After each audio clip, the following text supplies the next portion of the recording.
Let's continue the discussions then from our Auckland Park headquarters. Black SASH, that's an organisation advocating for social justice, expects the Finance Minister to provide the clarity and commitment that they say was lacking in President Cyril Ramaphosa's State of the Nation address. The organisation says the budget must allocate sufficient resources to fulfil government's promises regarding social security. Black SASH is also urging the government to move beyond rhetoric and take meaningful steps towards implementing the basic income grant. The organization's executive director is Rachel Bukasa, and she joins us now via our videolink. Rachel, welcome to the SABC. Thanks for your time and your patience. Really do appreciate it. There was a recent High Court judgment essentially compelling the state to relook at the, let's call it, requirements for people to get the social relief of distress grant. If that order is not challenged, you may very well have a whole lot more people being eligible for that 370 Rand social relief of distress aid. To what extent do you reckon the Finance Minister has no choice but to speak to that when he delivers his statement this afternoon? Sure. So thank you for having me. The judgment is in fact being appealed. We've found that the state is appealing the judgment, but I think the Finance Minister's job today essentially is to do what doesn't come naturally to numbers and finance people, is to see more than just black and white, to just see numbers. They need to see people and what happens today. And so essentially when we're talking about social relief, whether it's in the form of grants, whether it's in the form of education and nutrition or whatever the needs be, it is important that it's not a tick box exercise to say, we've got this grant, we've got this grant. What is important to say is that this grant is sufficient for people to use it. There's no point putting something in place that does not help people sustain themselves. Yeah, in fact, as you say that, we know that the lower bound of the poverty line is just above 1,100 Rand. That's 370 doesn't even come close. Exactly. And I think what you will see, a lot of economists say, well, we've got, there's a huge deficit, we've got a lot of too many people are on grants and all of these things. But the reality is that the reason we have so many people needing social assistance is because government has not been able to honor its promise around job creation. People want jobs. People want salaries. They don't want to be on grants if they had the option. And so the fact that so many people are on grants, I think we're at 30 million right now, is a reflection of the failure of government to create these jobs. And so you are essentially self-perpetuating the problem. So if you want to ensure that you have people needing less social assistance, we need to make sure that we've got a job market that can absorb them. Yeah. And again, it may feel a bit like an echo chamber, but we always come back to the same things around what it'll take to finally get those jobs going.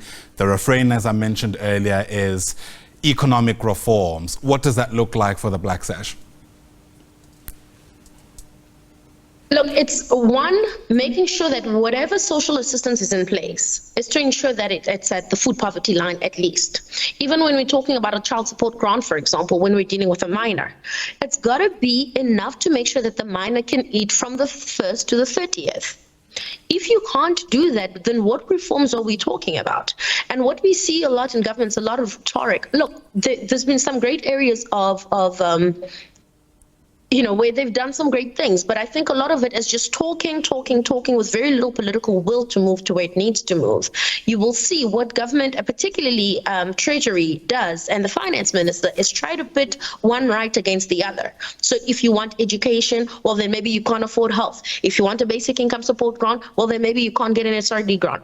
But that's not right, because that's not what the Constitution provides. Socioeconomic rights are a constitutional obligation and not a favor that the minister is doing to people. And I think that needs to be clear. Right. You've already touched on this, but I think it's always worth ventilating. I mean, we hear the arguments are against social grants going somewhere along the lines of them creating some kind of dependency. And in fact, I've seen people on that side of the argument really double down on that in the wake of the social relief of distress grant and while pushing away against the BIG. I mean, what are the facts telling us about that? Are we finding that people are making decisions so that they can get the grant because they're developing a dependency on that kind of social welfare? You know, it's always funny when I hear that, because I promise you 100% of people who think that we are privileged people who have no idea of what's really happening on the ground. For you to then want to insinuate that because a person is poor, they have no logic to pick a salary over 350 Rand is actually quite condescending, to be quite honest. And so I wished I live in the South Africa that those people are referring to. The South Africa where poverty is on the periphery and it doesn't affect them. If you and I went to dinner, 370 Rand wouldn't cover it, you know? And so for me, I don't bother with those arguments, because one, it's not based in facts. What we see in other countries around the world, like Norway, or Sweden, we see that the stronger the social protection mechanism is that exists, it allows people to participate in the economy, whether it's starting their own businesses, whether it's something informal, and they need actually less assistance. So that's a place of privilege that speaks, that is not based on research at all. Yeah. And again, you know, the sustainability argument is another one that's propped up, which you've also touched on.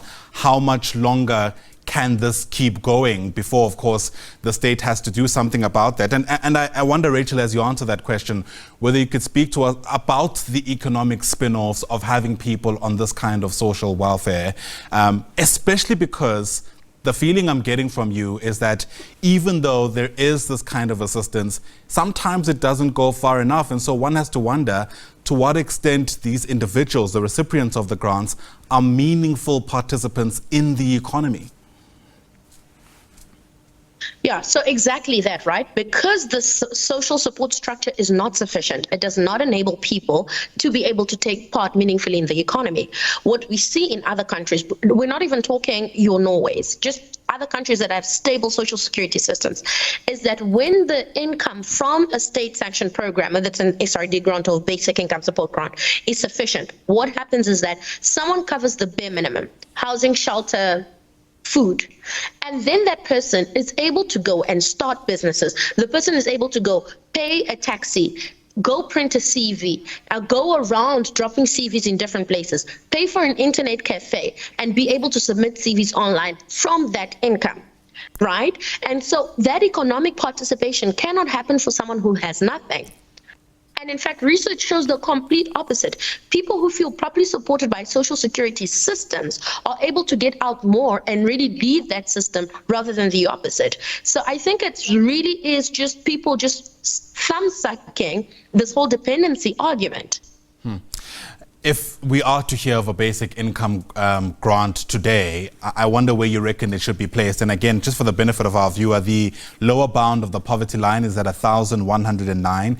The upper bound is at 1,634.